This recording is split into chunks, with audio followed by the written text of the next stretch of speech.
Percayalah, hotel yang cantik view macam ni 100.5 je satu malam. And you only can get this dekat China je. Hotel ni dalam Furong Town. Macam biasalah, mostly hotel kat China memang dah bagi semua dah, berus gigi, sikat. And hotel ni asyik ada sinki dekat luar kalau nak OTD depan cermin. And apa yang suka sebab hotel ni dia berkonsepkan kayu kayan so dia cozy lah. And yang paling penting, heater dia function. Time ni time winter tau. So bila ada heater yang function ni, ya Allah, rasa tak nak keluar bilik. And ni benda paling mahal. Look at the view.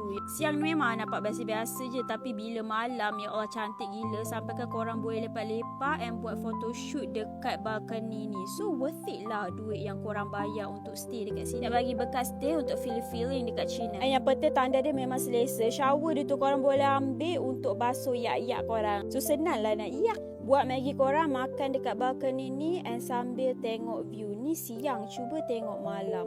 Lawa gila kan. So siapa nak pergi Furong-Tak, Mi recommend sangat-sangat hotel ni. Owner dia pun baik sebab kawan Mi tu order yang murah je bilik, tapi dia bagi free upgrade untuk dapat view macam ni juga. For the nak buat Furong-Town day trip, tak payah, jangan. Korang kena tidur dekat Furong-Town and rasa sendiri vibe dia dekat sini. And for this hotel, daripada 100 markah, yang bagi 98.